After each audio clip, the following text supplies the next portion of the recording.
तो नमस्ते, राधे राधे हमारे सभी व्यूअर्स को। आज हम एक बहुत ही रेयर और एक इम्पॉर्टेंट भी है ये टॉपिक के ऊपर डिस्कस करने वाले हैं। वो है कि ब्रूड रिडक्शन। तो ब्रूड रिडक्शन यानी कि बच्चे को खा लेना। माँ जब नर्स करती है बच्चे को तो उस समय बच्चे को खा लेना। तो उसका मैं एक लाइव एग्जांपल भी दिखाऊंगा आप सभी को। तो प्रॉब्लम ये है कि माँ बच्चे देती है out of a very natural process, है ना। कि एनिमल्स ब्रीड करते हैं क्योंकि टू प्रोपगेट, ताकि उनका संख्या जो है वो इंक्रीज हो सके, ठीक है, ताकि वो उसका जो नंबर्स जो है वो इंक्रीज हो सके। That is the reason they breed, they do propagate. तो चलिए हम आपको दिखाते हैं एक live example of brood reduction, यानी कि हम इसे इन्फेंटिसाइड भी बोल सकते हैं। ये देखिए, यहाँ पे इस माँ ने तकरीबन 5 बच्चे दे रखे थे, ठीक है। तो उन 5 बच्चों में से now we can see only कितना है, 3 है, सिर्फ 3 बच्चा है। और एक बच्चे का जो जितना भी हिस्सा अभी बचा है, यू कैन सी नाउ, को दिखाएंगे। इट लुक्स वेरी ग्रॉस दो, फिर भी आप देखिए, ये देखिए, ये उनका हाल हो चुका है। तो हमारा कहने का मतलब, ये चीज़ दिखाने का, आप सभी को दिखाने का मतलब यही है कि अक्सर मेरे बहुत क्लाइंट्स का भी क्वेश्चन रहता है, why do they eat their own pups. बच्चे देते तो है खुद परवरिश करने के लिए, खुद पालने के लिए, तो ये फीमेल बच्चे खा क्यों लेती है।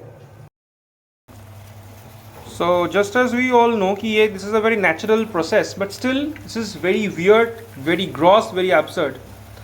तो ये चीज़ करने के पीछे हम सोचते हैं कि फीमेल जो है वो बहुत ही एकदम मतलब बहुत रफ हो गया है बच्चे की तरफ।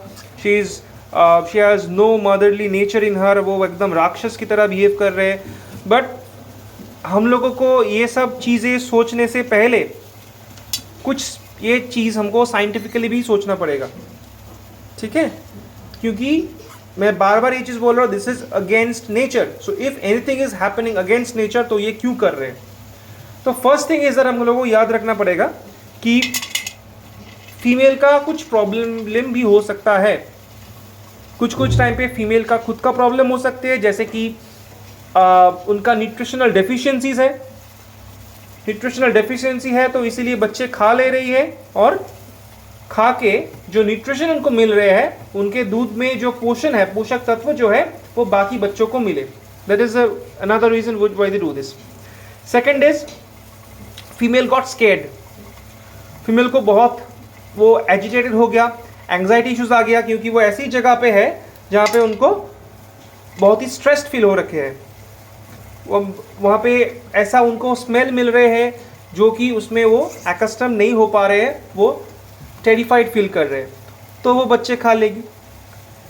नेक्स्ट सेशन ने बोला कि लैक ऑफ न्यूट्रिशन, अगर न्यूट्रिशन में कमी होगा तो वो क्या करेगा, जैसे मैं बार बार बोल रहा हूँ ब्रूड रिडक्शन। तो उनका मान लीजिए एक फीमेल के पास 7 बच्चा है, 7 बच्चों में जो प्रोटीन, जो विटामिन, जो न्यूट्रिएंट जो लगेगा, वो 3 बच्चों में, 4 बच्चों में डेफिनेटली कम लगेगा।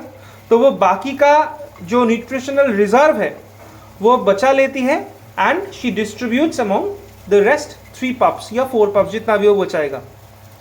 सो this is another reason. Next can be hostile environment, या एनवायरनमेंट जो हम इनको प्रोवाइड कर रहे हैं वो उनके लिए सही नहीं है, वो इनमें कंफर्टेबल फील नहीं कर रहे हैं। That is the reason. ये भी हो सकता है कि बच्चे वो खा ले रही। अब बच्चे के साइड से अगर हम सोचें, ये भी हो सकता है कि बच्चा वीक पैदा ही वीक हुआ है, बच्चे का कुछ बर्थ डिफेक्ट्स है, बच्चा एक्सटर्नली तो बहुत ही सुस्त तंदुरुस्त लग रहे हैं, लेकिन बच्चा इंटरनली डैमेज्ड है, तो वो माँ खा लेती है। या बच्चे में कुछ पैरासिटिक इन्फेक्शंस है, कुछ बैक्टीरियल इन्फेक्शंस है, जिसके वजह से माँ खा ले रही है बच्चे, to prevent the spreading of the infection to other pups, ठीक है। और कुछ टाइम पे ऐसे भी होते हैं कि हम बहुत ही इनएक्सपीरियंस्ड फीमेल को ब्रीडिंग में डाल देते हैं। उनके मैच्योरिटी, उनका मैच्योरेशन प्रोसेस से कहीं टाइम पहले उनको हम ब्रीडिंग करवा देते हैं। That is the reason.